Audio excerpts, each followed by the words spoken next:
ఈరోజు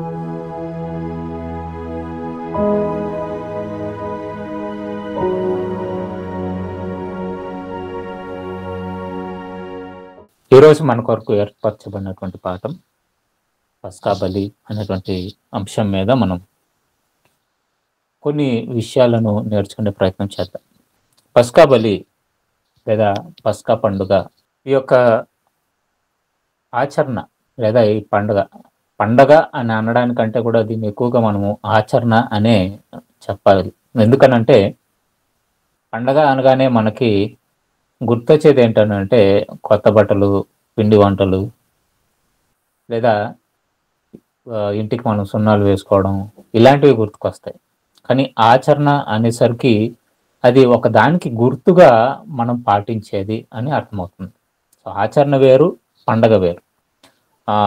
పేరుకి దీని పండగ అని మరి క్రైస్తవ ప్రపంచము పిలిచిన, లేదా కొన్ని సందర్భాలలో దీనిని పండగగా దేవుడు సంబోధించిన, పండగ కంటే కూడా ఎక్కువగా ఆచరణగానే మనం దీన్ని చూడాల్సి వస్తుంది.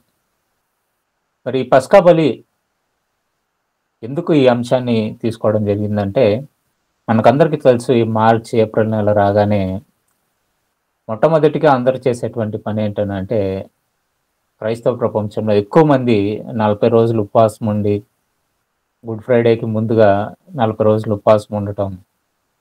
ఆ 40 రోజులలో కూడా ఎలాంటి మరి పెళ్ళిళ్ళు కానీ, విందులు కానీ ఏర్పాటు చేసుకోకుండా, మరి క్రీస్తు మన కొరకు శ్రమ పడ్డాడు కనుక ఈ 40 రోజులు ఆయన మనం జ్ఞాపకం చేసుకోవాలి అని అంటూ ఉపవాసాలు ఉంటున్నటువంటి వారు రోజు రోజుకి పెరిగిపోతున్నారు. ఇది క్రైస్తవ్యంలో ఎక్కువ అవుతుంది. ఇక గుడ్ ఫ్రైడే రోజు మనకు అందరికీ కూడా తెలుసు, సంఘాలలో మరి క్రీస్తు శిలువ మీద పలికినటువంటి 7 మాటలని జ్ఞాపకం చేసుకోవడం, ఇవన్నీ కూడా మరి క్రైస్తవ సంఘాలలో ఎక్కువ శాతం జరుగుతుంది. ఇవి మనము వాడుకగా చూస్తున్నాం. అయితే ఇంతకీ అసలు ఈ గుడ్ ఫ్రైడేకు ఉన్నటువంటి ప్రాధాన్యత ఏంటి, ఈస్టర్కు ఉన్నటువంటి ప్రాధాన్యత ఏంటి అనేటువంటిది చాలా మంది క్రైస్తవులకి ఇప్పటికీ కూడా అర్థం కాలేదు. ఒక పస్కా బలి విషయంలో యేసుక్రీస్తు ప్రభుల వారు ఈ పస్కా ఆచరణ చేసినట్లుగా మనం బైబిల్లో చూడగలము. అది లూకాసు వార్త 22వ అధ్యాయము మొదటి వచనం నుండి మనం చూసుకున్నట్లయితే, లూకాసు వార్త 22వ అధ్యాయము మొదటి వచనం నుండి, పస్కా అనబడిన పులియని రొట్టెల పండుగ సమీపించెను. ప్రధాన యాజకులను, శాస్త్రులను ప్రజలకు భయపడి గనుక ఆయనను ఎలాగూ చంపింతమని ఉపాయం వెదకుచుండిరి. అంతటా 12 మంది శిష్యుల సంఖ్యలో చేరిన ఇస్కరియోతు యూదా అనబడిన యూదాలో సాతాను ప్రవేశించిన గనుక వాడు వెళ్ళి ఆయన పస్కా పశును వధింపవలసిన పులియని రొట్టెల పండుగ దినము రాగా, యేసు పేతురును, యోహానును చూచి, మీరు వెళ్ళి మనము భుజించుటకై పస్కాను మన కొరకు సిద్ధపరచుడని వారిని పంపెను. వారు, మేమెక్కడ సిద్ధపరచగోరుచున్నావని ఆయనను అడుగగా, ఆయన, ఇదిగో మీరు పట్టణంలో ప్రవేశించినప్పుడు నీళ్ల కుండ మోసుకొని పోవచ్చున ఒకడు మీకు ఎదురుగా వచ్చును. అతడు ప్రవేశించి ఇంటిలోనికి వెళ్ళి అతని వెంట వెళ్ళి, నేను నా శిష్యులతో కూడా పస్కాను భుజించుటకు విడిది గది ఎక్కడనని బోధకుడు నిన్ను అడుగుచున్నాడని ఇంటి యజమానితో చెప్పుడి. అతడు సామాగ్రి గల ఒక గొప్ప మేడగదిని మీకు చూపించును, అక్కడ సిద్ధపరచుడని వారితో చెప్పెను. వారు వెళ్ళి ఆయన తమతో చెప్పినట్టు కనుగొని పస్కాను సిద్ధపరచిరి. ఇక్కడ మనం చూసుకున్నట్లయితే యేసుక్రీస్తు ప్రభుల వారు కూడా ఈ పస్కా ఆచరణను చేసినట్లుగా మనం చూస్తున్నాం. మరి ఆయన శిష్యులైనటువంటి పేతురు, యోహానులను పిలిచి, మీరు వెళ్ళి నేను పస్కా భుజించినట్లుగా మీరు సిద్ధపరచండి అని చెప్తున్నాడు. తర్వాత మేము ఎక్కడ సిద్ధపరచాలి అని అన్నప్పుడు యేసుక్రీస్తు ప్రభుల వారు మరి కొన్ని సూచనలు వాళ్ళు చేయడం, ఆ సూచనల ప్రకారంగా వీళ్ళిద్దరూ కూడా వెళ్ళి పస్కాను సిద్ధపరచడం మనం చూస్తున్నాం. అసలు ఇంతకీ పస్కా అంటే ఏంటి, దీని ఆచరణ ఎలా చేయాలి అని వాక్యం సెలవిస్తుందో ఒకసారి మనము పాత నిబంధనలోనికి వెళ్ళి తండ్రి అయినటువంటి దేవుడు ఇశ్రాయేలీలకి ఆజ్ఞగా ఇస్తున్నటువంటి ఈ పస్కా పండుగ లేదా ఈ పస్కా బలి ఆచరణ ఎలా జరగాలి, ఎందుకు చేయాలి అనేటువంటి విషయాలను మరి నిర్గమకాండము 12వ అధ్యాయము మొదటి వచనం నుండి కనుక మనం చూసుకున్నట్లయితే, ఒకసారి ఈ పస్కా బలిని గురించి లేదా ఈ పస్కా పండుగను గురించి అది ఎలా ఆచరించాలో దేవుడు చెబుతున్నటువంటి మాటలలో మనం చూసుకున్నట్లయితే, నిర్గమకాండము 12వ అధ్యాయము మొదటి వచనం నుండి మనం చూస్తే, మోషే అహరోనులు ఐగుప్తు దేశంలో ఉండగా యెహోవా వారితో ఇలాగ సెలవిచ్చెను, నెలలలో ఈ నెల మీకు మొదటిది. ఇది మీ సంవత్సరమునకు మొదటి నెల. మీరు ఇశ్రాయేలు సర్వ సమాజముతో ఈ నెల దశమి నాడు వారు తమ తమ కుటుంబముల లెక్క చొప్పున ఒక్కొక్కడును గొర్రెపిల్లనైనను మేకపిల్లనైనను, అనగా ప్రతి ఇంటికి ఒక గొర్రెపిల్లనైనను ఒక మేకపిల్లనైనను తీసుకొనవలెను. ఆ పిల్లను తినుటకు ఒక కుటుంబము చాలకపోయిన ఎడల వాడును వాని పొరుగువాడును తమ లెక్క చొప్పున దాన్ని తీసుకొనవలెను. తన గొర్రెపిల్లను భుజించుటకు ప్రతివాని భోజనము పరిమితిని బట్టి వారిని లెక్కింపవలెను. నిర్దోషమైన ఏడాది మగపిల్లను తీసుకొనవలెను. గొర్రెల నుండి అయినను మేకల నుండి అయినను దాన్ని తీసుకొనవచ్చును. ఈ నెల 14వ దినం వరకు మీరు దాన్ని ఉంచుకొనవలెను. తర్వాత ఇశ్రాయేలు సమాజపు వారందరూ తమ తమ కుటుంబములలో సాయంకాలం అందు దాన్ని చంపి దాని రక్తము కొంచెము తీసి తాము తిని ఇండ్ల ద్వారబంధపు 2 నిలువుల కమ్ముల మీదన పై కమ్మి మీదను చల్లి ఆ రాత్రియే వారు అగ్నిచేత కాల్చబడిన ఆ మాంసమును పొంగని రొట్టెలను తినవలెను. చేదు కూరలతో దాన్ని తినవలెను. దాని తలను దాని కాళ్ళను దాని ఆంత్రములను అగ్నితో కాల్చి దాన్ని తినవలెను. దానిలో ఉడకనిదైనను నీళ్లతో వండబడినదైనను తినకూడదు. ఉదయకాలం వరకు దానిలో దేనిదియు మిగిలింపకూడదు. ఉదయకాలం వరకు దానిలో మిగిలినది అగ్నితో కాల్చివేయవలెను. మీరు దాన్ని తినవలసిన విధమేదనగా మీ నడుము కట్టుకొని మీ చెప్పులు తొడుగుకొని మీ కర్రలు చేత పట్టుకొని త్వరపడుచు దాన్ని తినవలెను. అది యెహోవాకు పస్కా బలి. ఇక్కడ పస్కా బలి ఎలా ఆచరించాలో తండ్రి అయినటువంటి దేవుడు ఇశ్రాయేలీయులకి మోషే అహరోనుల ద్వారా తెలియపరుస్తున్నాడు. ఇక్కడ మనకి పండగ అని అనగానే కొత్త బట్టలు ఏమిటి పిండి వంటలు ఇవి గుర్తుకొస్తాయి. కానీ ఇక్కడికి వచ్చేసరికి దేవుడు దీనిని ఎలా ఆచరించాలో చెబుతూ మరి కొన్ని సూచనలు చెబుతూ మొదటి నెలలో ఆయన ఏమంటున్నాడంటే ఈ నెల మీకు మొదటిది, ఇది మీ సంవత్సరంనకు మొదటి నెల. మీరు ఇశ్రాయేలీయుల సర్వ సమాజముతో ఈ నెల దశమి నాడు, అంటే ఈ నెలలో అంటే మొదటి నెలలో 10వ రోజున, దశమి అంటే 10 కదా, 10వ రోజున వారు తమ తమ కుటుంబముల లెక్క చొప్పున ఒక్కొక్క గొర్రెపిల్లనైనను మేకపిల్లనైనను, అనగా ప్రతి ఇంటికి ఒక గొర్రెపిల్లనైనను ఒక మేకపిల్లనైనను తీసుకొనవలెను.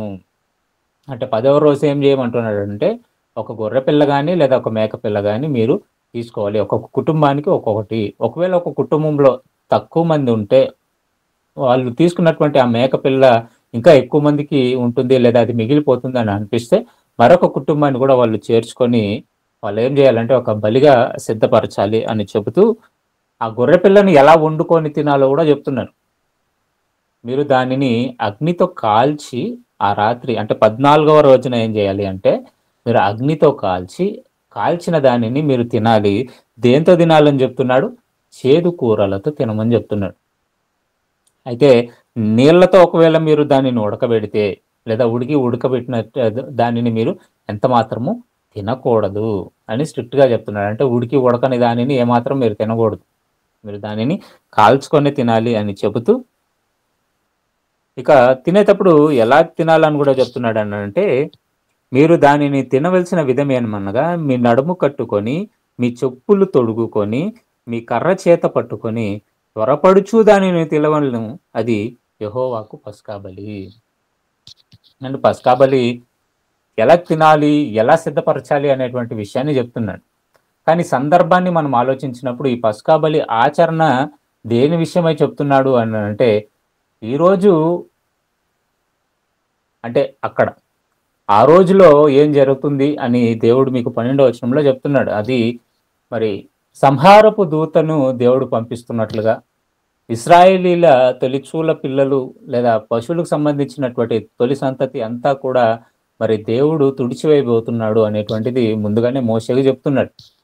చెబుతూ ఆ సంహారపు దూత ఇశ్రాయేలీల ఇండ్లలోనికి రాకుండా ఇశ్రాయేలీల ప్రథమ ఫలాన్ని మరి చంపకుండా ఉండాలి అన్నారంటే ఒక పరిశుద్ధమైనటువంటి గొర్రెపిల్లను లేదా మేకపిల్లను తీసుకొని దానిని మీరు మరి వండుకోవడానికి దాన్ని సిద్ధపరిచి ఆ రక్తాన్ని మీరు దానిని వధించినప్పుడు దానికి వచ్చినటువంటి ఆ రక్తాన్ని మరి మీ ద్వారబంధాలకు పూయాలి. ఎప్పుడైతే ఆ మరి సంహారపు దూత మీ ఇల్లు మీదుగా వస్తుందో ఆ రక్తాన్ని గుమ్మాలకు పోయబడినటువంటి ఆ రక్తాన్ని చూసినప్పుడు మరి మీ ఇంట్లో వారికి ఎలాంటి హాని చేయకోకుండా అది వెళ్ళిపోతుంది, ముందుకు సాగిపోతుంది. ఇక్కడ 2 విషయాలను చెప్తున్నాడు. ఒకటి రక్షించేటువంటి మరి బలి పశువు బలి పశువుగా మనకి మరి పస్కా బలి కనబడుతుంది. అంటే ఇశ్రాయేలీలను కాపాడేటువంటి ఒక పశువుగా ఈ పస్కా బలి లేదా పస్కా పశువు మనకు కనబడుతుంది.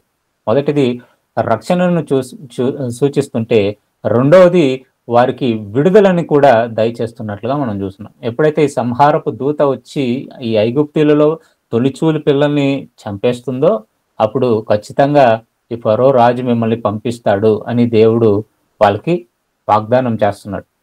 కాబట్టి దీనిని మీరు జ్ఞాపకార్థంగా ఏం చేయమన్నాడు అని అంటే, జ్ఞాపకార్థంగా ప్రతి ఏటా మీరు మొదటి నెలలో మీరు ఇది చెయ్యాలి అని చెప్పాడు. అంటే వాళ్ళకి ఆజ్ఞపూర్వకంగా ఈ పస్కా బలిని మీరు ఆచరించాలని. తర్వాత మీరు రాయబడినటువంటి ఆ 12వ అధ్యాయం అంతా కూడా మీరు చదువుతుంటే మీకు అర్థమవుతుంది, ఇది ఏటేటా మీరు చేయాలి అని మరి దేవుడు వాళ్ళకి ఆజ్ఞాపించినట్లుగా మనం చూస్తాం పిల్లలు. ఇశ్రాయేలీలు కూడా కొంతకాలము వరకు దానిని పాటించినట్లుగా, ఆజ్ఞపూర్వకంగా దానిని పాటించినట్లుగా మనం చూడగలం.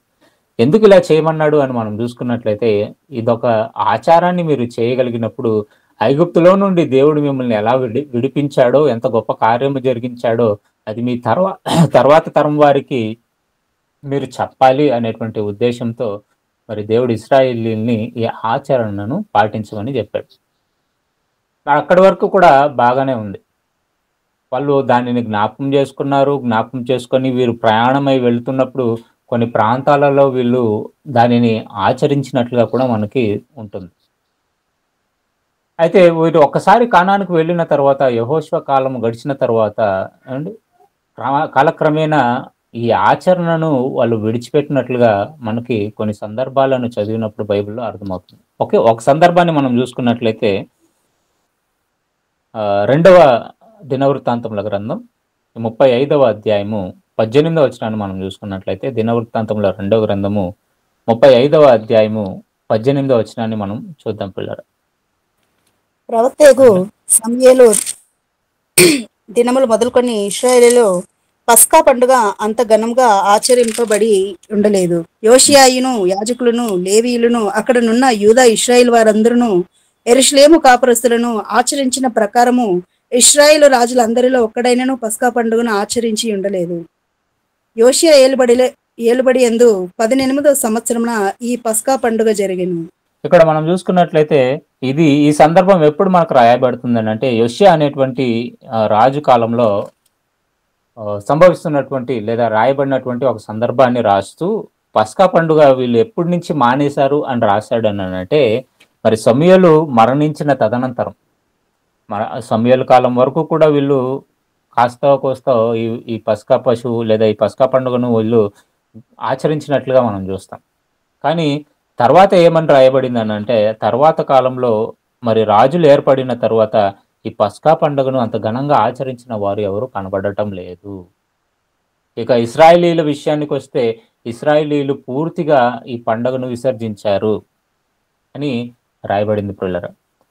ఇంతకీ పస్కా బలి ఎందుకు ఆచరించమన్నాడు అని అంటే, ఇశ్రాయేలీలను దేవుడు ఎలా రక్షించాడో తమ తర్వాత తరము వారికి చెప్పడానికి అది ఉపయోగపడుతుంది అనేటువంటి ఉద్దేశంతో దేవుడు మరి మాటలను రాయించి వాళ్ళ చేత భద్రపరిచి వాళ్ళ చేతికి ఇచ్చి, దీనిని మీరు ప్రతి ఏటా క్రమంగా దీనిని మీరు జరిగించాలి అని ఎంత చెప్పినా కూడా తర్వాత తరం వచ్చేసరికి మనం ఆలోచించినట్లయితే, ఈ బలులు అర్పించడం లేదా దేవుడు ఆజ్ఞ ప్రకారంగా వీళ్ళు ఈ బలిని చేయడం వాళ్ళు మానేస్తున్నట్లుగా, దాన్ని చాలా తేలికగా తీసుకున్నట్లుగా మనకి కనబడుతుంది పిల్లలు.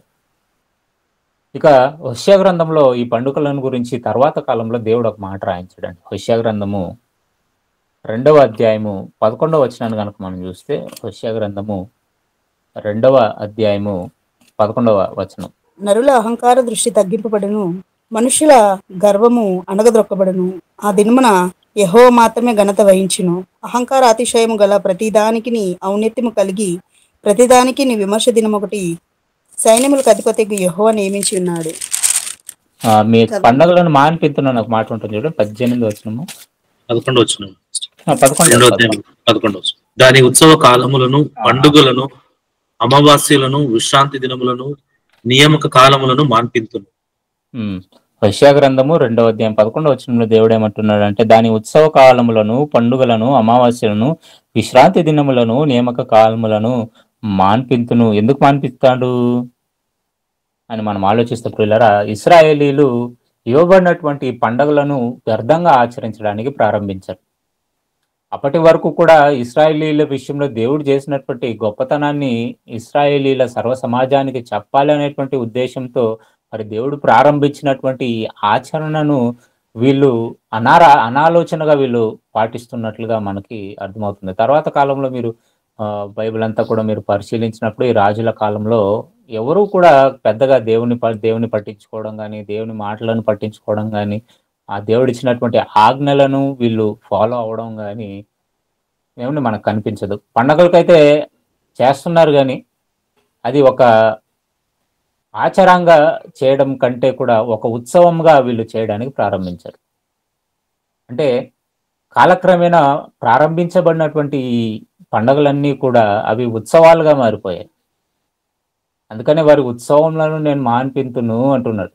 అంటే దేవుడిచ్చినటువంటి ఒక నియమము వారు దేవుని యొక్క మాటలను వాళ్ళు పాటించాలని, ఆ పాటించడం ద్వారా దేవుడు ఎవరో ఇశ్రాయేలీలకి తర్వాత వచ్చేటువంటి తరాలకు మరి దేవుడు చెప్పాలనేటువంటి ఉద్దేశంతోనే మరి ఈ పండుగలన్నిటిని కూడా ప్రవేశపెట్టాడు.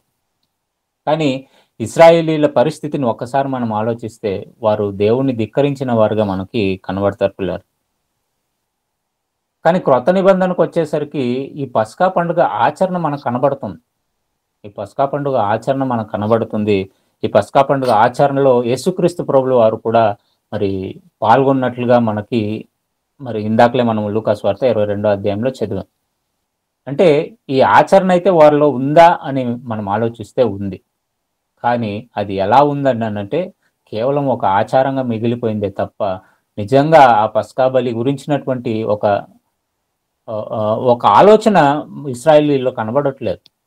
ఈ పస్కా బలిని ఎందుకు దేవుడు ఆచరించమన్నాడు అని అంటే దేవుడు వారిని రక్షించిన దానిని జ్ఞాపకం చేసుకుంటూ, అలాగే వారి తర్వాత తరం వారికి దేవుణ్ణి పరిచయం చేయాలి అన్నటువంటి ఉద్దేశంతో.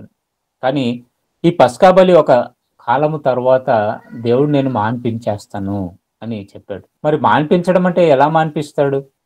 దేవుడిచ్చినటువంటి ఆజ్ఞను మాన్పించాలి అన్న దేవుడి ద్వారానే సాధ్యం.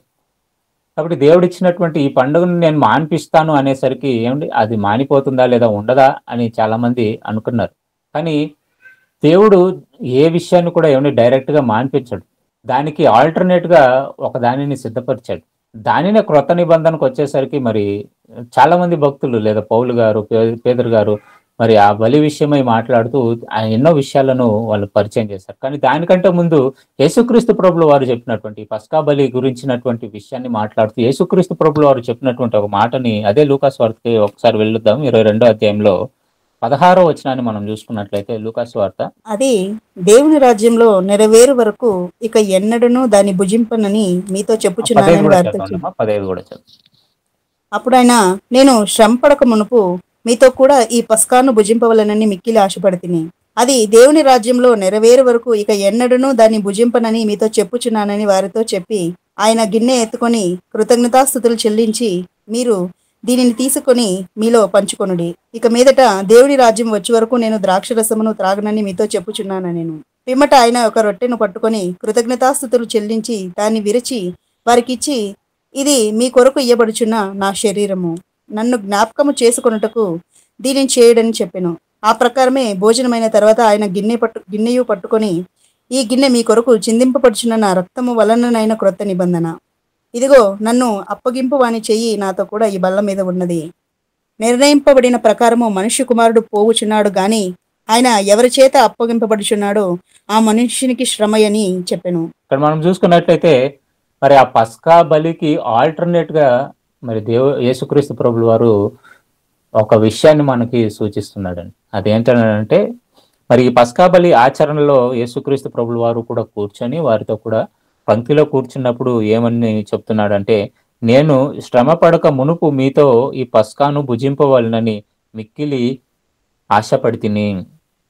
ఆయన ఆశ ఏంటంటే ఈ పస్కా బలిని నేను ఆచరించాలి. ఎందుకనంటే ఇది ఆచరించిన తర్వాత రేపటి దినం నేను మరి మహాశ్రమలు అనుభవించబోతున్నాను, నేను నా ప్రాణాన్నే నేను ఈ లోకం కొరకు విడవబోతున్నాను అనేటువంటి మరి ఆ విషయం యేసుక్రీస్తు ప్రభులు వారికి గుర్తుంది కనుక వారికి గుర్తు చేస్తూ ఏమంటున్నాడంటే, ఈ పస్కా బలి నేను మరి మీతో కూడా ఆచరించాలని ఆశపడుతున్నానని చెప్పి, అది దేవుని రాజ్యంలో నెరవేరు వరకు ఇక ఎన్నడూను దాన్ని భుజింపనని మీతో చెప్పుచున్నాను. ఏమంటే ఇక్కడ ఒక విషయాన్ని చెప్తున్నాడు, దాన్ని ఏంటనంటే దేవుని రాజ్యంలో అది నెరవేరాలి అంటున్నాడు. ఇంకొకసారి మీరు అది ఆ మాటను జాగ్రత్తగా పరిశీలిస్తే, అది దేవుని రాజ్యములో నెరవేరు వరకు ఏది ఏది నెరవేరాలి దేవుని రాజ్యంలో? అది అంటే ఈ పస్కా ఆచరణ ఏదైతే ఉందో అది దేవుని రాజ్యంలో నెరవేరాలి అని చెప్తున్నారు. చాలా జాగ్రత్తగా యేసుక్రీస్తు ప్రభువు వారి మాటలు మీరు ఆలోచించాలి. అది దేవుని రాజ్యములో నెరవేరు వరకు ఇక ఎన్నడూను నేను దానిని భుజింపనని మీతో చెప్పుచున్నాను అని వారితో చెప్పి, ఆయన ఒక గిన్నెను ఎత్తుకొని కృతజ్ఞతాస్తుతులు చెల్లించి, మీరు దీనిలోనిది తీసుకొని మీలో పంచుకొనుడి. ఇక మీదట దేవుని రాజ్యము వచ్చే వరకు నేను ద్రాక్షారసము త్రాగనని మీతో చెప్పుచున్నాను.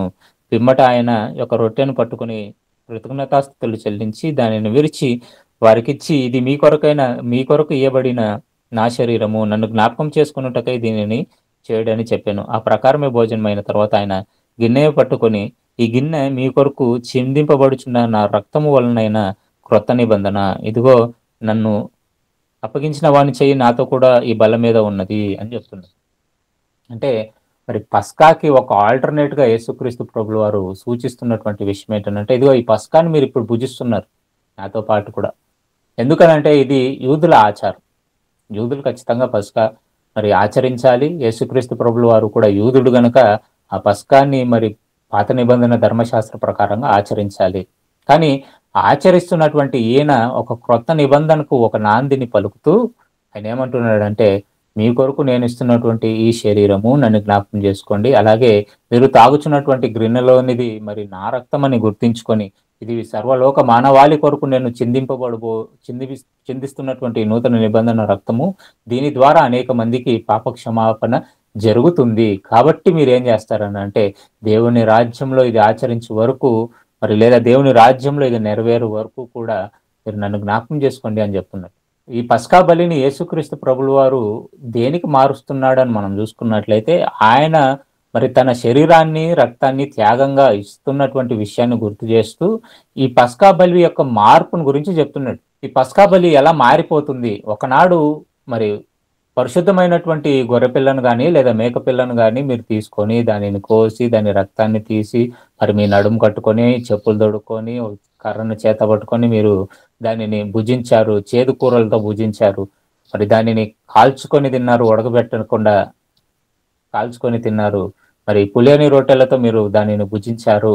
ఇదంతా బాగానే ఉంది. అది ఎందుకు మీరు చేయమని దేవుడు ఆజ్ఞాపించాడు అని మీరు చూస్తే, దానిని జ్ఞాపకం చేసుకోవడం వలన ఇశ్రాయేలీలు కలిగినటువంటి రక్షణ.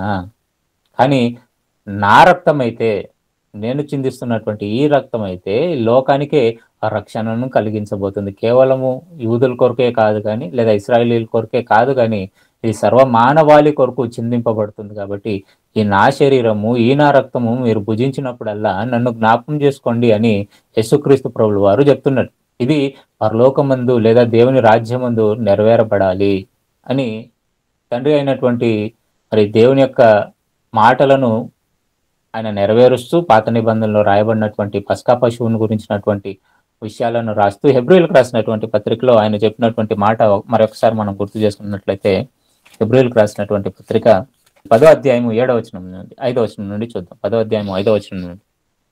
కాబట్టి ఆయన ఈ లోకమందు ప్రవేశించినప్పుడు ఇలాగూ చెప్పుచున్నాడు, బలియు అర్పణయు నీవు కోరలేదు గాని నాకొక శరీరమును అమర్చితివి, పూర్ణ హోమములను పాప పరిహారార్థ బలులను నీకు ఇష్టమైనవి కావు. అప్పుడు నేను గ్రంథపు చుట్టలో నన్ను గూర్చి వ్రాయబడిన ప్రకారము, దేవా నీ చిత్తమును నెరవేర్చుటకు ఇదిగో నేను వచ్చి ఉన్నానంటిని. బలులు అర్పణలు పూర్ణ హోమములు పాప పరిహారార్థ బలులను నీవు కోరలేదనియు అవి నీకు ఇష్టమైనవి కావనియు పైవి చెప్పిన తర్వాత ఆయన నీ చిత్తము నెరవేర్చుటకు ఇదిగో నేను వచ్చి ఉన్నానని చెప్పుచున్నాడు. ఇవన్నీ ధర్మశాస్త్రం చొప్పున అర్పింపబడుచున్నవి. ఆ రెండవ దానిని స్థిరపరచుటకు మొదటి దానిని కొట్టివేయుచున్నాడు. ఇక్కడ మరి మొదటిదే అనగానే ఇక్కడ మీకు ధర్మశాస్త్ర గ్రంథము అని గుర్తు రావాలి. ఇక్కడ యేసుక్రీస్తు ప్రభుల వారు చేస్తున్నటువంటి ప్రార్థన గురించి ఇక్కడ పౌలు గారు మనకు రాస్తూ మరి యేసుక్రీస్తు ప్రభుల వారు చెప్పినటువంటి మాట ఏంటంటే, బలియు అర్పణయు నీవు కోరలేదు, కానీ నువ్వు నాకు ఒక శరీరాన్ని అమర్చితివి దేవా, ఈ శరీరము ద్వారా నేను నిన్ను గణపరచడానికి ఈ శరీరాన్ని నేను వాడాను లేదా వాడుతున్నాను అనేటువంటి మాటను యేసుక్రీస్తు ప్రభుల వారు దేవునితో మాట్లాడుతున్నట్టుగా, నాకు ఒక శరీరమును అర్పించితివి, పూర్ణ హోమములను పాప పరిహారార్థ బరులు నీకు ఇష్టము కావు, గాని ఇప్పుడు నేను గ్రంథపు చుట్టలో నన్ను గురించి రాయబడిన ప్రకారము దేవా నీ చిత్తము నెరవేర్చుటకు ఇదిగో నేను వచ్చి ఉన్నాను. నువ్వు నాకు ఇచ్చినటువంటి ఈ శరీరముతో నీ చిత్తాన్ని నెరవేర్చడానికి నేను వచ్చాను. మరి దేవుని చిత్తం ఏంటి? ఒకనాడు ఇశ్రాయేలీల పాపాలను కడగడానికి ఎన్నో బలులను వాళ్ళు అర్పించారు. అదే పాప పరిహారార్థ బలులని, పూర్ణ అంగీకార హోమములని ఎన్నో వాళ్ళు అర్పించినప్పటికీ కూడా దానికి ప్రతిగా మరి యేసుక్రీస్తు ప్రభువు వారే తన శరీరాన్ని అప్పగిస్తున్నట్లుగా మనకి ఇక్కడ అర్థమవుతుంది. మరి దీని ద్వారా ఏమైంది? ఆయన చిందించినటువంటి రక్తము ద్వారా మరి సంఘముగా మనం ఏర్పడ్డామనేటువంటి విషయం మనకు బాగానే తెలుసు. అపోస్తుల కార్యములు 20వ అధ్యాయంలో ఎన్నోసార్లు మరి క్రీస్తు తన స్వరక్తం ఇచ్చి సంపాదించినటువంటి సంఘము అనే మాటను మనం ఎన్నోసార్లు చదువుకున్నాం. కాబట్టి క్రీస్తు తాను అప్పగించినటువంటి తన శరీరము రక్తాన్ని బట్టి మనమందరము కూడా ఒక సంఘముగా ఏర్పడ్డాము. మరి యేసుక్రీస్తు ప్రభుల వారు శిష్యులతో మరి ఆయన ఎదుట పస్కా బలిని ఆచరిస్తున్నప్పుడు, వాళ్ళందరూ ఎదుట ఆయన పస్కా బలిని ఆచరిస్తున్నప్పుడు చెప్పినటువంటి మాటని మనం గుర్తు చేసుకుంటే, ఇది దేవుని రాజ్యంలో నెరవేరు వరకు అంటున్నాడు. దేవుని రాజ్యంలో ఇది నెరవేరాలి అంటే, దేవుని రాజ్యంలో నెరవేరడం అంటే ఏదో అందరం పరలోకానికి వెళ్ళిపోయిన తర్వాత జరిగేది కాదు. కానీ మరి సంఘము, ప్రారంభ సంఘము ఏం చేసిందో అపోస్తుల కార్యంలో మనం చాలాసార్లు చదివాము. మరి సందర్భాన్ని బట్టి ఒకసారి అపోస్తుల కార్యంలో 2వ అధ్యాయంలో మనం చదువుతున్నట్లయితే, ఇప్పుడు ఎందుకు వీళ్ళు ప్రతి దినము కూడుకొని రొట్టెను విరుస్తున్నారో మనకు అర్థమవుతుంది. అపోస్తుల కార్యంలో మరి 2వ అధ్యాయము 45వ వచనం నుండి చూద్దాం. ఇదియు కాక వారు తమ చరస్థిరాస్తులను అమ్మి అందరికిని వారి వారి అక్కర కొలది పంచిపెట్టిరి. మరియు వారు ఏక మనస్కులై ప్రతిదినము దేవాలయంలో తప్పక కూడుకొనుచు ఇంటింట రొట్టె విరుచుచు దేవుణ్ణి స్తుతించుచు ప్రజలందరి వలన దయ పొందిన వారై ఆనందముతోనూ నిష్కపటమైన హృదయముతోనూ ఆహారం పుచ్చుకొనుచుండిరి. ఇక్కడ మనం చూసుకున్నట్లయితే మరి పస్కా బలి కేవలము సంవత్సరానికి ఒక్కసారి మాత్రమే ఆచరించాలి. అది ఇశ్రాయేలుకి ఇచ్చినటువంటి ఆజ్ఞ. మరి యేసుక్రీస్తు ప్రభువు వారు పస్కా బలిని ఆచరిస్తున్నటువంటి సమయంలో దేవుని రాజ్యంలో ఇది నెరవేర్చాలి లేదా నెరవేర్చబడాలి అని చెప్తున్నాడు.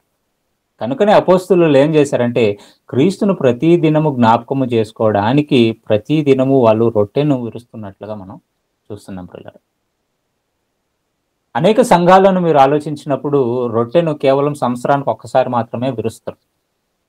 దానికి వాళ్ళు చెప్పేటువంటి కారణం ఏంటి అని అంటే, యేసుక్రీస్తు ప్రభువుల వారు పస్కా బలి దినమున లేదా పస్కా బలి పండుగ రోజున మరి యేసుక్రీస్తు ప్రభువుల వారు ఒక్కసారి మాత్రమే దానిని ఆచరించాడు. కాబట్టి ఈ పండుగ సంవత్సరానికి ఒకసారి వస్తుంది. కాబట్టి ఆ సంవత్సరానికి ఒకసారి వచ్చినప్పుడు మాత్రమే, ఆ పండుగ రోజు మాత్రమే మనము మరి ఈ రొట్టెను విరవాలి అని చాలా సంఘాలు సంవత్సరానికి ఒక్కసారి విరిచేవారుగా మనకు కనబడతారు.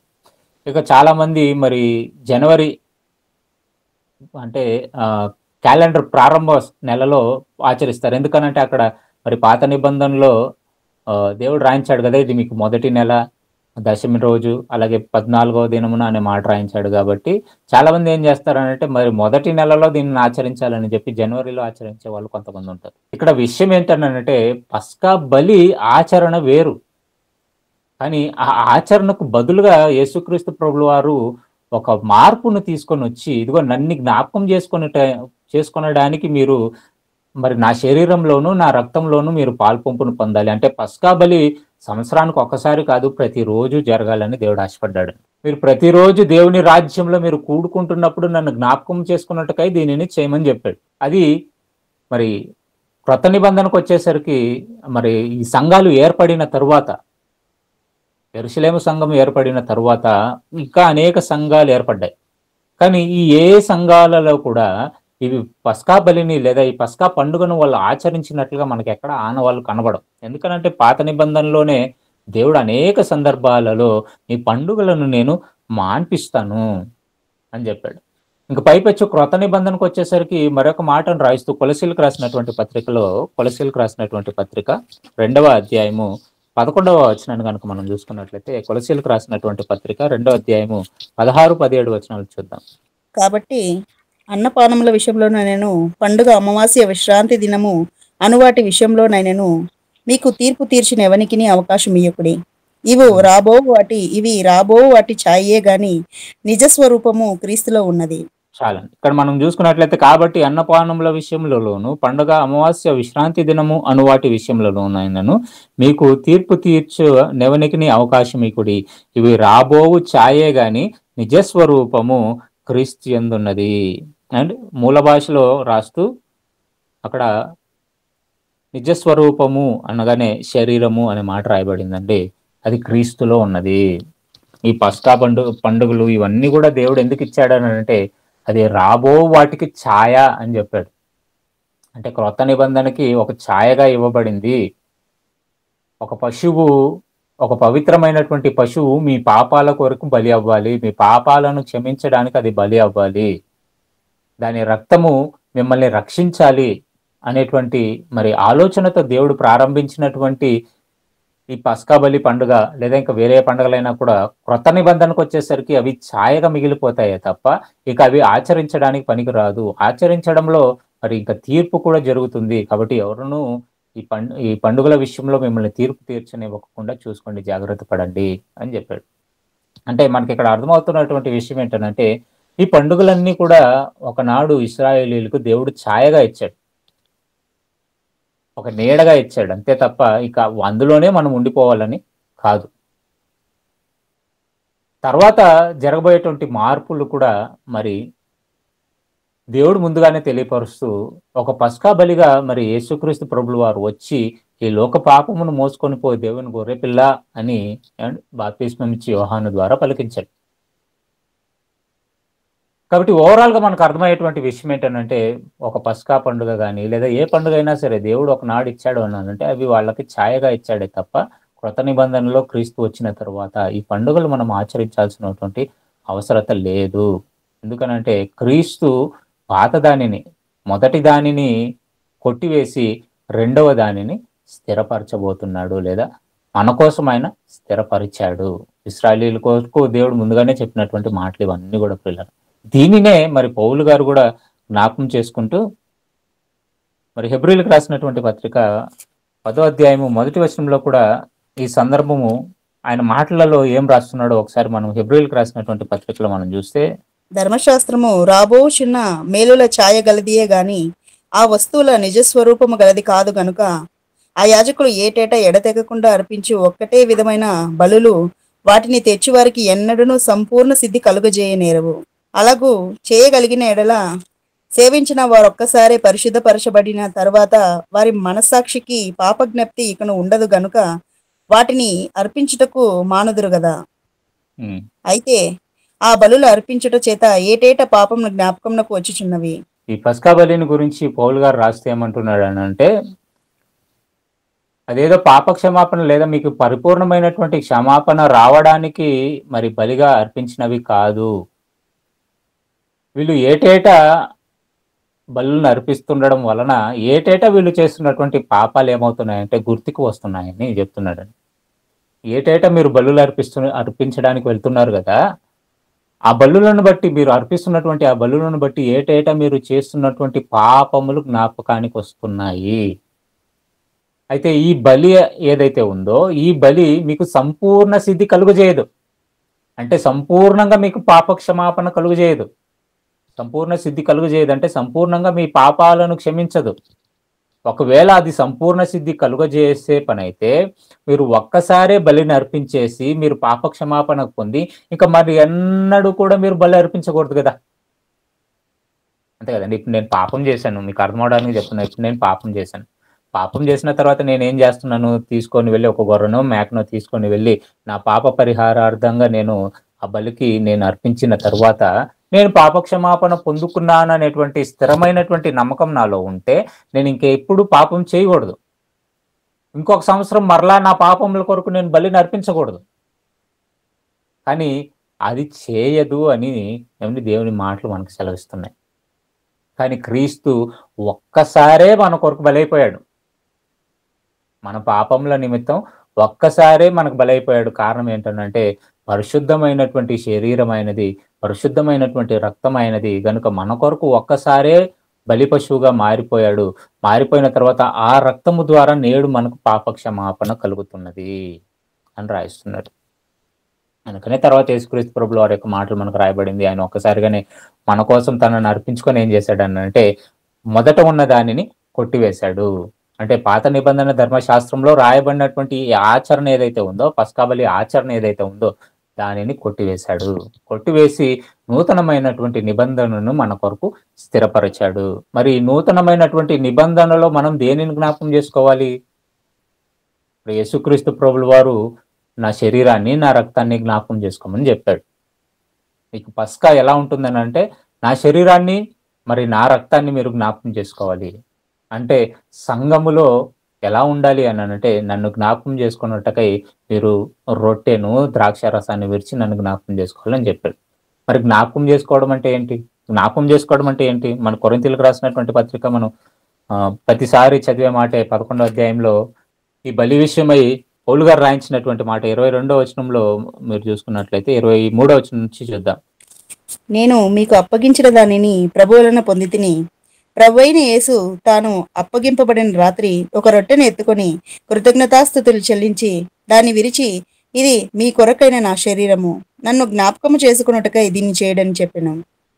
ఆ ప్రకారమే భోజనమైన పిమ్మట ఆయన పాత్రను ఎత్తుకొని, ఈ పాత్ర నా రక్తం వలనైన క్రొత్త నిబంధన, మీరు దీనిలోనిది త్రాగునప్పుడెల్లా నన్ను జ్ఞాపకం చేసుకున్నట్టుకై దీన్ని చేయడని చెప్పెను. మీరు ఈ రొట్టెను తిని ఈ పాత్రలోనిది త్రాగునప్పుడెల్లా ప్రభువు వచ్చి వరకు ఆయన మరణమును ప్రచురించెదరు. కాబట్టి ఎవడు అయోగ్యముగా ప్రభు యొక్క రొట్టెను తినను లేక ఆయన పాత్రలోనిది త్రాగును వాడు ప్రభు యొక్క శరీరము గూర్చి రక్తమును గూర్చి అపరాధి యగును. కాబట్టి ప్రతి మనుషుడు తన్ను తాను పరీక్షించుకొనవలెను. అలాగు చేసి ఆ రొట్టెను తిని ఆ పాత్రలోనిది త్రాగవలెను. ఇప్పుడు మనం చూసుకున్నట్లయితే జ్ఞాపకం చేసుకోమని యేసుక్రీస్తు ప్రభుల వారు అన్నాడు. కానీ సంఘము ఏర్పడిన తర్వాత మనకి ప్రారంభ సంఘము ప్రతిరోజు కూడుకున్నట, ప్రతిరోజు రొట్టెను విరుచుట, క్రీస్తును జ్ఞాపకం చేసుకునడం మనం చూస్తున్నాం.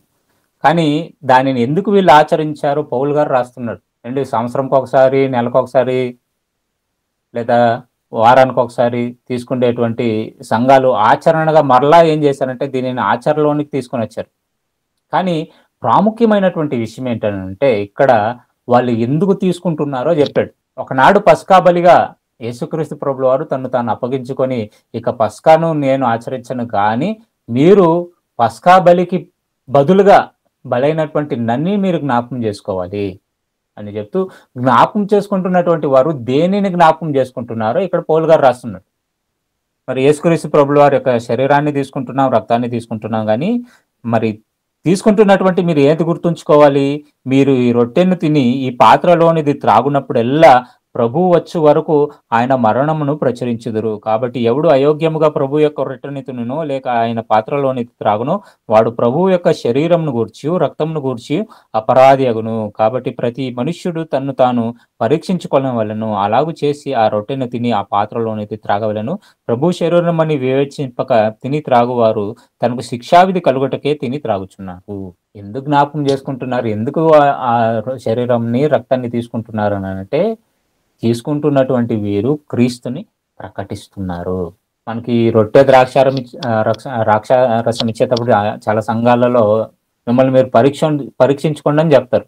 పరీక్షించుకోండి అని దేని విషయంలో చెప్తారు? ఈ వారం అంతా మీరు ఏదైనా పాపం చేశారా? ఒకవేళ పాపం చేస్తుంటే మరి మీరు తప్పులను అపరాధంలో ఒప్పుకొని బల్లలో చేయి వేయాలి. ఏదైనా పాపం చేసిన వాడు బల్లలో చేయి వేయకూడదు అంటుంటారు. కానీ పాప విషయమై కాదు బల్లను మనం తీసుకోవాల్సింది. ఇక్కడ దేవుడు చెప్తున్న మాట ఏంటంటే మనము శరీరము రక్తం తీసుకుంటున్నామనంటే ఆయన్ని ప్రచురించే వారంగా ఉండాలి. మరి ప్రచురిస్తున్నామా? తీసుకుంటున్నాం, బాగానే ఉంది. బాప్తిసం తీసుకున్నాం, ప్రతి వారికి కూడా రొట్టె ద్రాక్ష రసాన్ని మనం అందజేస్తాం. కానీ రొట్టె ద్రాక్ష రసం తీసుకుంటున్న వారందరూ కూడా ఒకటి గుర్తుపెట్టుకోవాలి. అదేంటంటే క్రీస్తుని మీరు ప్రకటించాలి.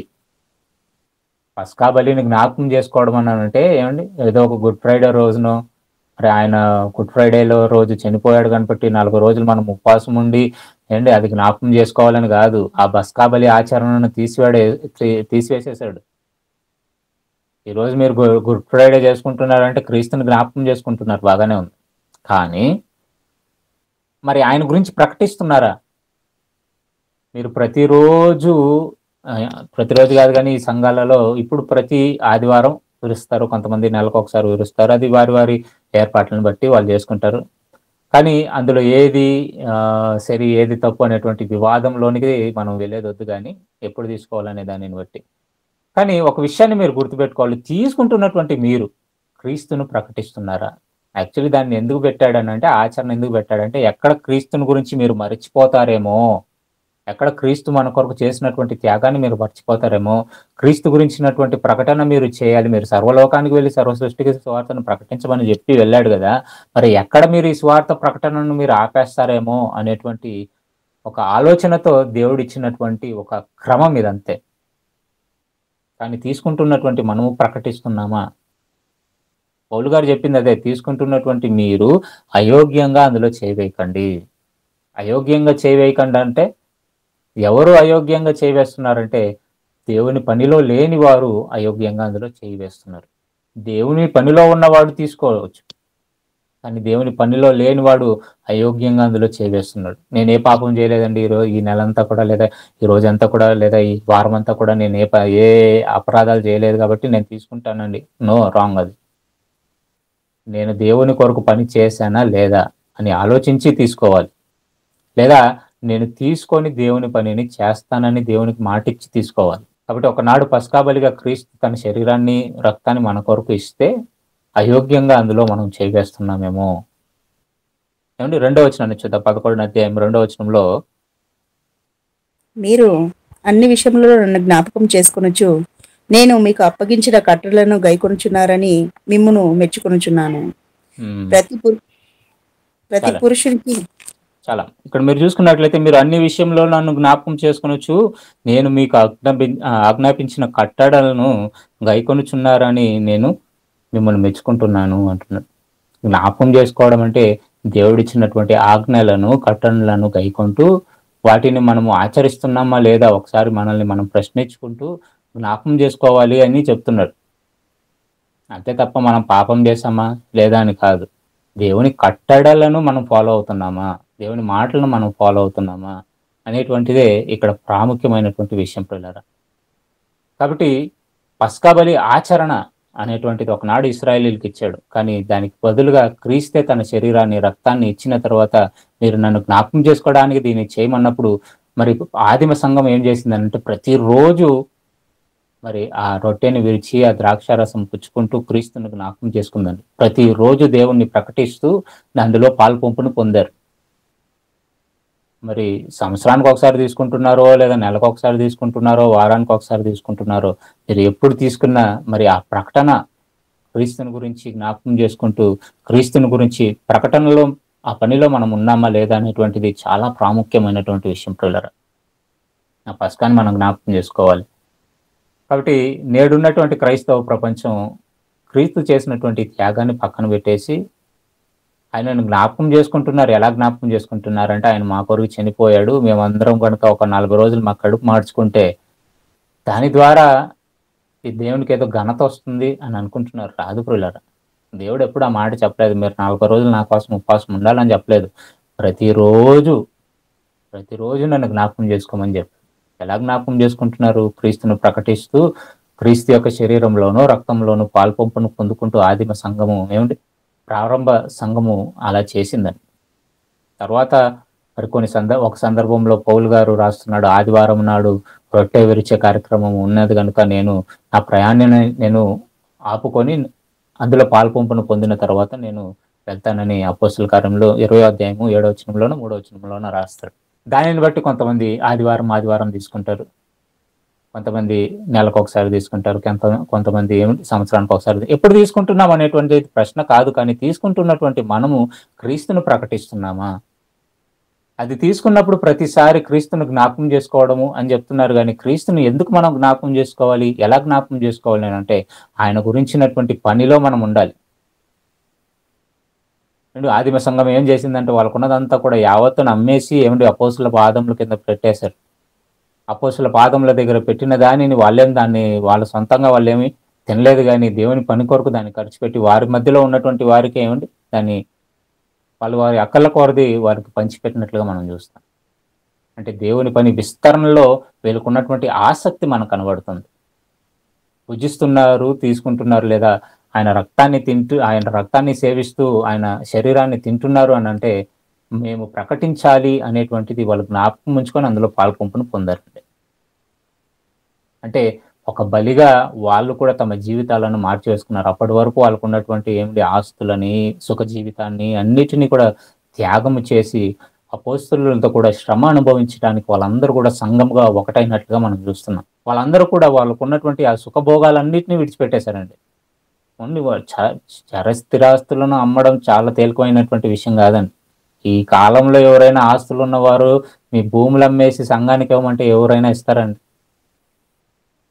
లాభాలను చేసుకొని ఒకవేళ లాభంలో కొంత కావాలంటే ఇస్తారు, కానీ వాళ్ళకున్న ఆస్తిలో లాభాలను సమకూర్చుకొని లాభంలో ఏదైనా కొంత ఇస్తారు, కానీ ఉన్నదంతా కూడా ఏమిటి ఎవరు ఇవ్వరండి. అంటే ఇవ్వమని నేనేం చెప్పట్లేదండి, ఎందుకంటే ఆ రోజు అవసరత ఉన్నది వాళ్ళు ఇచ్చారు. ఇప్పుడు అవసరతను బట్టి ఎంత అవసరమో అంత మీరు ఇవ్వాలనే చెప్తారే తప్ప మీ ఆస్తులన్నింటినీ కూడా వదిలిపెట్టేసేసి ఇచ్చేసేయండి అని చెప్పడం లేదు. కానీ ఆ మనస్సు, వాళ్ళకున్నటువంటి ఆ గొప్ప మనస్సు, అంటే ఆస్తులను అమ్మేశారంటే ఆస్తి పరులండి, బాగా ఉన్నవాళ్ళండి, వాటిలన్నిటిని కూడా విడిచిపెట్టేసి దాన్ని అంతటిని కూడా తీసుకుని వచ్చి అపోస్తుల పాదముల కింద పెట్టి వాళ్ళతో శ్రమలు అనుభవించడానికి సిద్ధపడ్డారండి.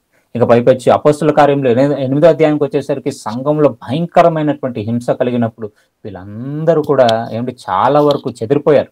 ఇక 9వ అధ్యాయం మీరు చదివితే వీళ్ళు చెదిరిపోయిన వారందరూ కూడానండి వెళ్ళిపోయి వారి ఇష్టానుసారంగా మరలా బ్రతకడానికి వారి జీవితాలను సమర్పించుకోలేదండి. వెళ్ళిన వారు ఏ ఏ ప్రాంతాలకు వెళ్ళారో వెళ్ళిన ఆయా ప్రాంతాలలో ఒక సంఘాన్ని ఏర్పాటు చేసి అక్కడ దేవుని గురించి మరలా ప్రకటిస్తూ అనేక మందిని ఆ సంఘంలోనికి చేర్చే పనిలోనే ఉండారు. శ్రమలు పడడానికి, హింస పడడానికి ఏమని వారి జీవితాలను బలిగా అర్పించుకున్నారు. క్రీస్తు ఇచ్చింది మాత్రమే కాదండి పస్కా బలి, ఆ పస్కా బలిగా మనము కూడా మారాలని దేవుడి మాట మనకు సెలవిస్తుంది. అలా బ్రతికారు మొదటి శతాబ్దంలో. ఒక చిన్న హింస రాగానే, ఒక చిన్న కష్టం రాగానే భయపడిపోతుంటాం. అంటే ఈరోజు మీరు చూసారు ఒక హాట్ న్యూస్, ప్రవీణ్ పగడాల గారిని మరి అది చంపారో యాక్సిడెంట్ అయిందో మనకు తెలియదు, కానీ మరణం ఎప్పుడు సంభవిస్తుందో మనకు తెలియదండి. చాలా మంచి వ్యక్తి అండి ఆయన, చాలా మంచి విషయాల మీద మాట్లాడతాడు. నేను కూడా కొన్ని ఆయన మాట్లాడినటువంటి కొన్ని అంశాలను నేను ఫాలో అవుతాను. మరి రక్షణ టీవీలో ఆయన మాట్లాడినటువంటి కొన్ని అంశాలు నేను చూశాను. మంచి విషయాలను చెప్పాడు, బాగా ఎడ్యుకేటెడ్ పర్సన్ ఆయన.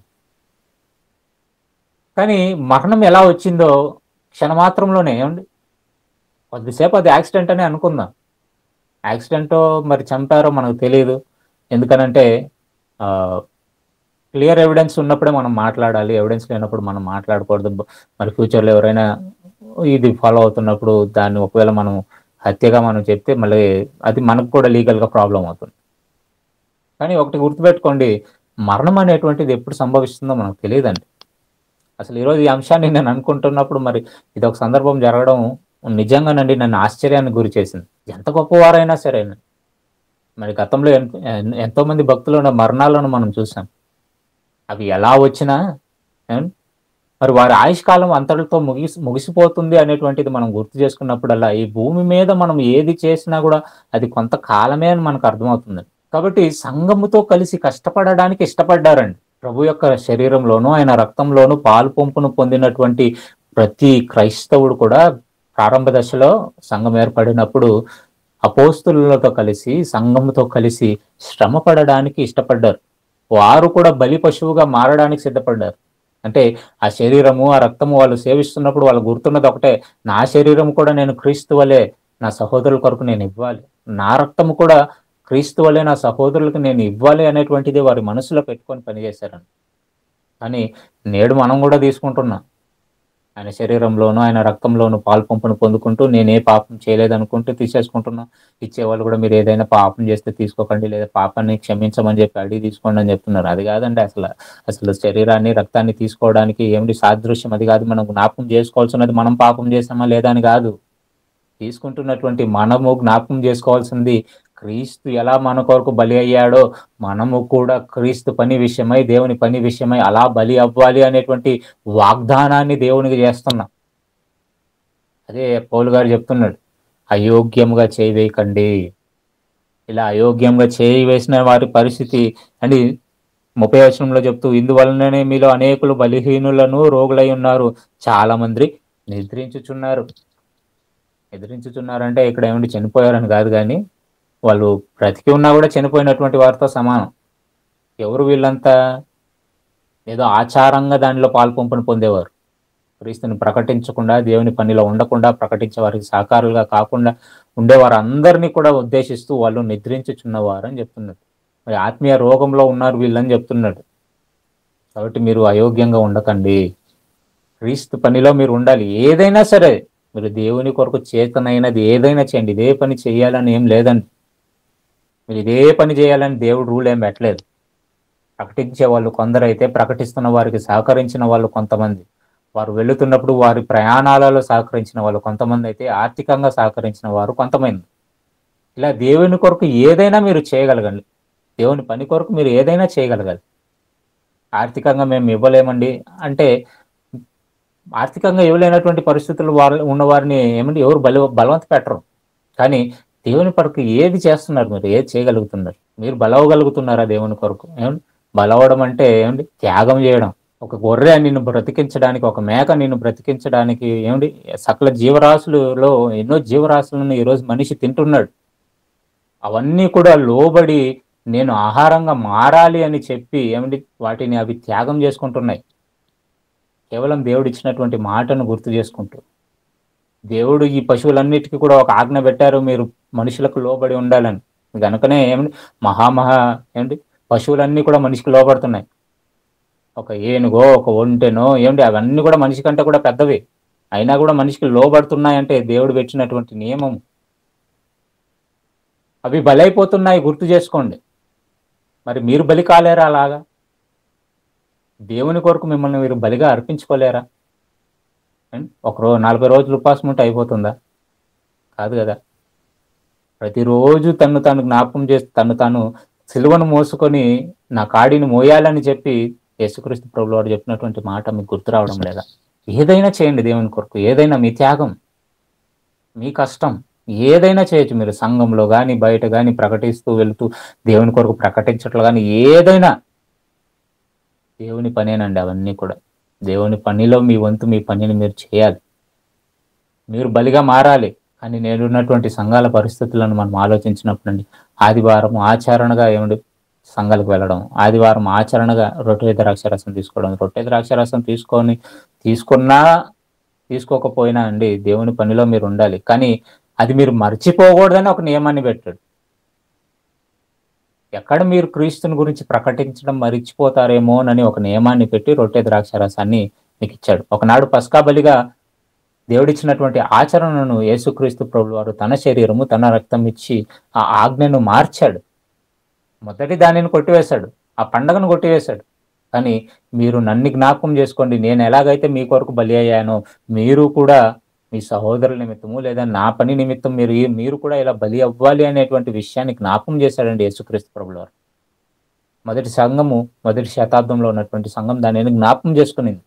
కానీ నేడు ఉన్నటువంటి సంఘాలు అవన్నిటిని కూడా మర్చిపోతున్నాయి. కాబట్టి అందుకనే సంఘాలు మీరు చూసినట్లయితేనండి ప్రకటన చేయాలి అనేటువంటి ఆ ఆసక్తి చాలా తక్కువ మందిలోనే ఉంటుందండి. మేము వాక్యం నేర్చుకోవాలి, అనేక మందికి చెప్పాలి, ప్రకటించాలి అనేటువంటి ఆసక్తి చాలా తక్కువ మందికే ఉంటుంది. మీలో ఉన్నటువంటి ఆసక్తి, వాక్యం నేర్చుకోవాలనేటువంటి ఆసక్తి చాలా గొప్పదండి. ఏ సంఘం వారు కూడా ఏమండి బయట బోధకులను పిలిపించి చెప్పించరు వాళ్ళ సంఘాలలో. ఇది వాస్తవం అండి. వాళ్ళకి చెప్పడానికి చేత కాకపోయినా అండ్ చాలా మంది ఏమండి మేము ఎక్కడ పిలిపిస్తే వాళ్ళు డామినేట్ అయిపోతారో, వాళ్ళు గొప్ప వాళ్ళు అయిపోతారు, మేము ఎక్కడ తక్కువ అయిపోతామని చాలా మంది పిలిపించరు. కానీ మీకున్నటువంటి సంఘంలో అనేక మంది బోధకులను పిలిపిస్తూ వాక్యంలో ఉన్నటువంటి అనేక సత్యాలను చెప్పిస్తున్నారంటే నిజంగానండి వాక్యం పట్ల ఉన్నటువంటి ఆసక్తిని బట్టి మాత్రమే. వాళ్ళకి చెప్పే చేత కాదనుకుంటున్నారా? శ్యామన్నకు కానీ అయ్య గారికి కానీ మాట్లాడడానికి రాదనుకుంటున్నారు, వాక్యం చెప్పడానికి రాదనుకుంటున్నారా? నాకంటే మంచిగా చెప్తారండి. అండ్ వాళ్ళ వాయిస్లో ఎంత క్లారిటీ ఉంటుందంటే చాలాసార్లు అనుకుంటాను దేవుడు నాకు ఎందుకు అలాంటి వాయిస్ ఇవ్వలేదని. కానీ ఇప్పుడు ఇలా అయినా కూడా పిలిపించి చెప్పిస్తున్నారు అని అంటే కారణము వాక్యము నేర్చుకోవాలనేటువంటి ఉద్దేశంతోనే. నేను ఎంతమంది అండి నిజంగా ఆ ఆసక్తి ఏమండి ఎక్కడో ఉన్నటువంటి విశాఖపట్నంలో ఉన్నటువంటి స్త్రీల సమాజంలో ఉన్నటువంటి వారిని అందరినీ కూడా పిలిపించి శుక్రవారం మీకు వాక్యాలను చెప్పించడం ఇవన్నీ కూడా ఎందుకు అనుకుంటున్నారు? మీరు దేవుని పనిలో ఉండాలని. చాలా చక్కగా ఏమండి వాక్యాన్ని నేర్చుకుంటున్నారు, ఆసక్తితో మీరు వింటున్నారు. ఇవన్నీ కూడా చాలా సంతోషకరమైనటువంటి విషయాలు. కానీ అప్పుడప్పుడు ఏమండి సాతాను మనలో ప్రవేశిస్తుందండి. అప్పుడప్పుడు మాత్రమే. మనల్ని అనుమానంలోనికి పెంచేస్తుంది. ఇదంతా అవసరమా? ఇవన్నీ చేయాల్సినటువంటి అవసరత ఉందా అని. ఖచ్చితంగా ఉందండి. మరి యేసుక్రీస్తు ప్రభుల వారిని తండ్రి అయినటువంటి దేవుడు భూమి మీదకు పంపించడం అవసరమా అని ఒకవేళ మనం ప్రశ్నిస్తే రక్షణ అనేటువంటిదే మనకు లేదు.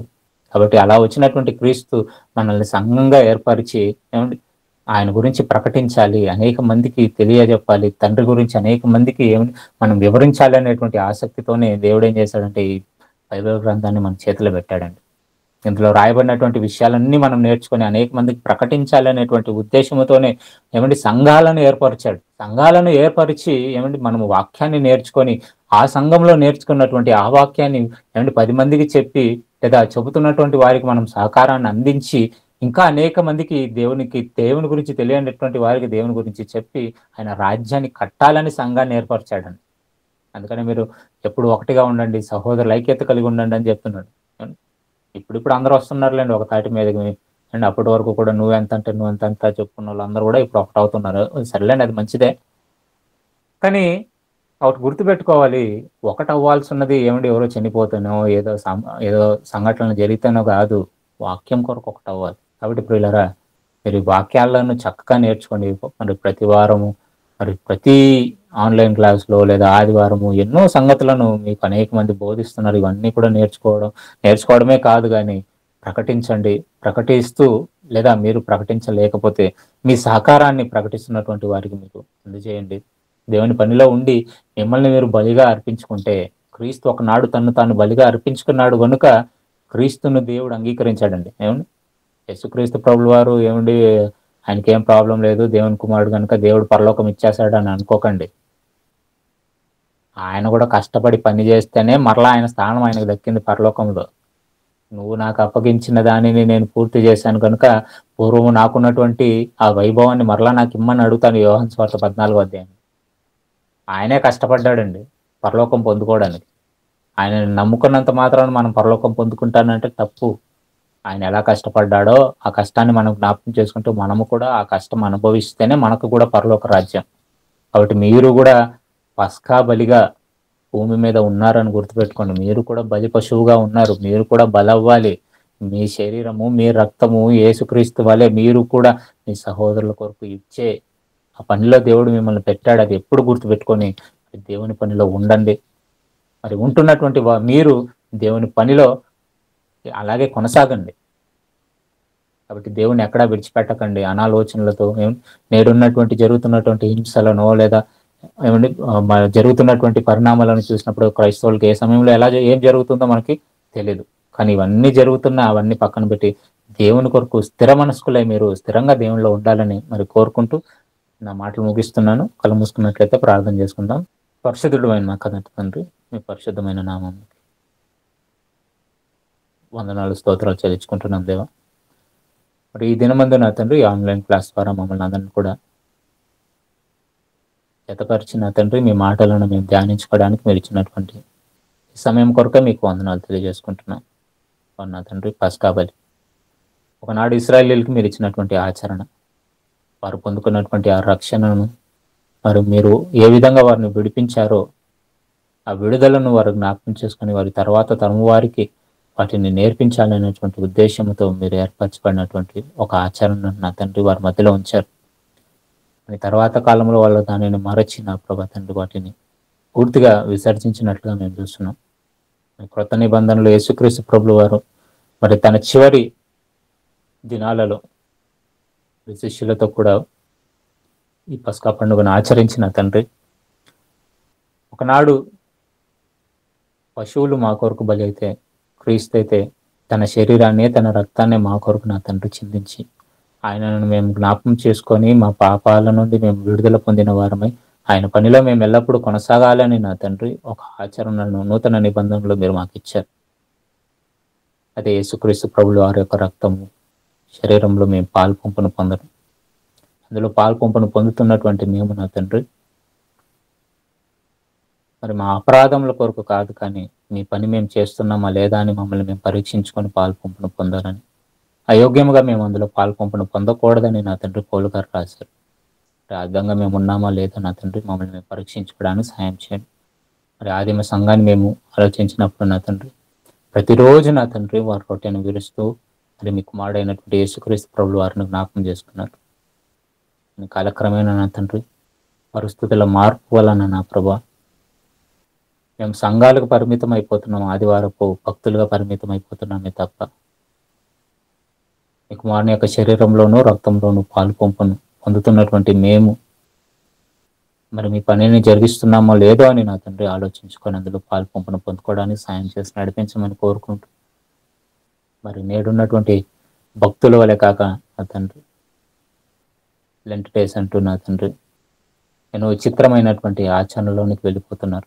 కానీ అవి ప్రాముఖ్యం కాదు, కానీ మేము ఏది చేసినా అది మీ నామ ఘనత కొరకు, కనీసం ఒక ఆత్మను రక్షించే కొరకు నా తండ్రి మేము జరిగించాలని మీ లేఖనాలు సెలవిస్తుంటున్నాయి కనుక ఆ విధంగా నా తండ్రి మా బ్రతుకులను మేము మలుచుకోవడానికి సాయం చేసి నడిపించమని కోరుకుంటూ మరి ఇంతవరకు మీ మాటలను బోధించడానికి మీరు ఇచ్చినటువంటి పరిశుద్ధాత్మ సహాయం తోడును బట్టి మీకు వందనాలు తెలియజేసుకుంటూ మరి విన్న మీ బిడ్డలు నా తండ్రి విన్న మాటలను నా తండ్రి వారి హృదయాలలో ఆలోచింపజేసుకొని నా తండ్రి మరి వాక్యానికి తగిన ఫలాలను ఫలించడానికి సాయం చేసి నడిపించమని కోరుకుంటూ మరి చక్కని ఆన్లైన్ క్లాస్ని ఏర్పాటు చేస్తున్నటువంటి మరి అయ్యగారికి అలాగే శామన్న గారికి కూడా నా తండ్రి మీరు తోడుగా ఉండి ఇంతవరకు నడిపించారు, ముందు కూడా నడిపించమని కోరుకుంటూ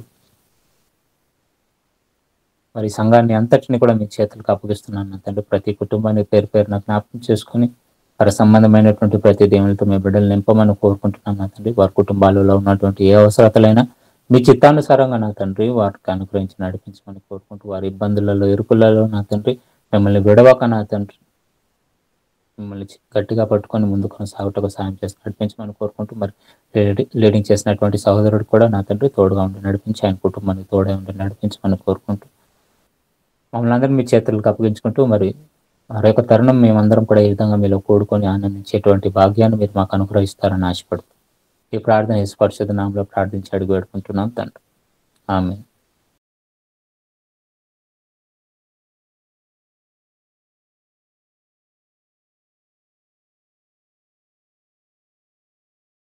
క్రీస్తు రెండవ రాకడ ఎప్పుడు వస్తుంది అనేది క్వశ్చన్.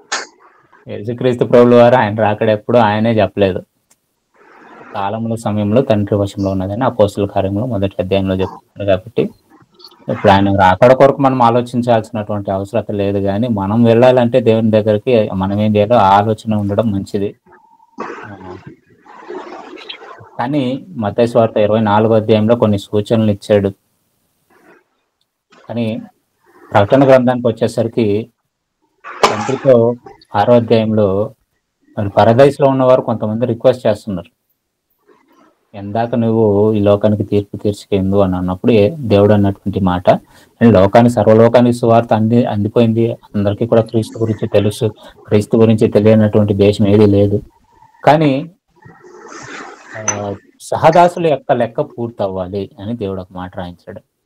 సహదాసుల యొక్క లెక్క పూర్తి అవ్వాలని ప్రకటన గ్రంథంలో మనకు రాయించాడు. కాబట్టి ఆ సహదాసుల లెక్క ఎప్పుడు పూర్తి అవుతుందో అది ఆయనకు మాత్రమే తెలుసు. ఆ సహదాసుల లెక్క ఎంతో అది ఎప్పుడు పూర్తి అవుతుందో మరి ఎక్కడ దేవుడు రాయించలేదు. కాబట్టి ఆ సహదాసుల లెక్కలో మనం ఉండాలని చెప్పి మనం ప్రయాసపడదాం అంతే. ఆ లెక్క ఎప్పుడు పూర్తి అవుతుందో అప్పుడే క్రీస్తు యొక్క రెండవ రాకడ జరుగుతుంది. థ్యాంక్ యూ అన్న.